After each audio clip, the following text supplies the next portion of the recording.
sa ato ang pagtuo na diha flow smooth na kaya itong pagkuhan diha. Kay mo ito akong ibalikan ganiya talk about salvation. Amo na yung biblical verse ayaw.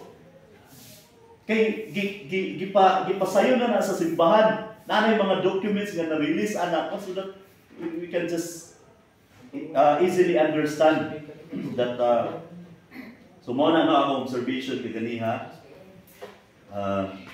Another is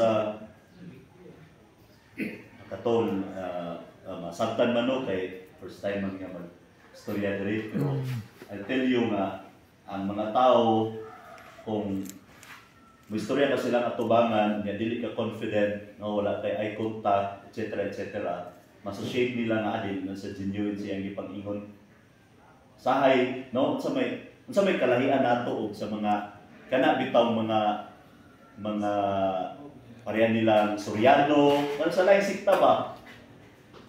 Dili ba na kung atong lantaon, parehan kibuloy, pananglitan.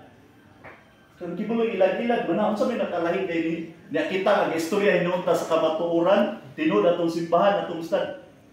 Mas dili ta pa ka-convey ang mga tao, is kibuloy nga, I am the appointed son of God. Klaro mo gid kay nga di mo gid tinuod. Pero how come nga naay mo follow sa iyaha, naay mo tuo sa iyaha? Nga naman. Kuyo kaysa mo. Forceful kaayo no? As if it were nga iyang istorya tinuod. Sumo ko na ako nakit sa inyo ha. No? Ayaw lang sa to dili ni ingon nga murag tinuod.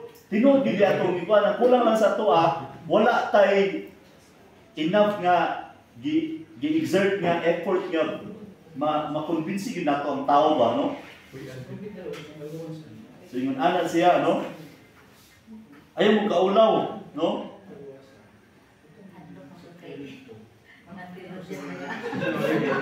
Oo.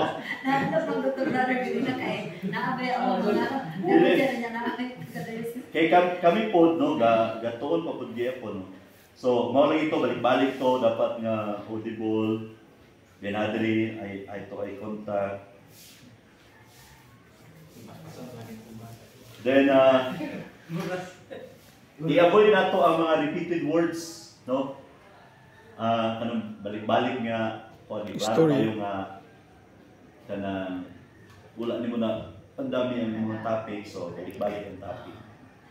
Ako na yun. Brief and concise ra gyud no ay pag-una nga ako ning umanon for 20 minutes uy nagkahuman naman ko pero napa may 30 minutes ako sa ning alam-alaman bi ako sa ni silang kuan kanang jaming-jaminon sa nako ning ay ano pag-ingana ay kung the moment mo inguna ta mas gaka wala ang bilis sa atong ipang-istorya.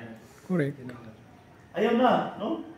Itong gigon ni Kuya ganiha nga kanang ano si Kuya ganiha ang iyang idea kay kanang bahalag masakitan na siya o mao man ni kamaturan no kung panultihon ba nga it's better to hurt you with the truth than console you with a lie no. Yes, bahala nag masakitan kinsa na diya mao man ni ang mensahe ani no.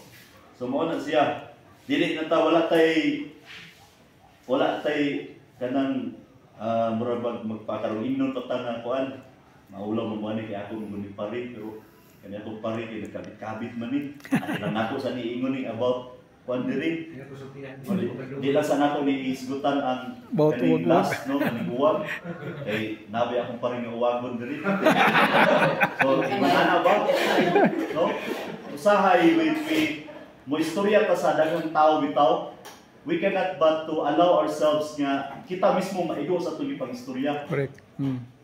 Dili ba yung nga dalit sa imong kaugalingon about unsa ba ni kanang kabit-kabit ani kung istoryani kay ako nabi ako'y kabit. So istorya na siya. Bahalag maigo ka sa imong gipang-istorya. Mo nang giingon sa amo sa kuan ba sa amo professor dito sa theology nga kay pag mapari mo pohon dili lang man mo pari nga para sa inyong kaugalingon para naman mo sa uban gamiton man mo sa Ginoo nga para nga matandog ang mga kasing-kasing sa mga tao. So ana siya no Kana lang siguro. Wala naman yung mga sig. Then, sa to lang siguro. Then, finally, I would like to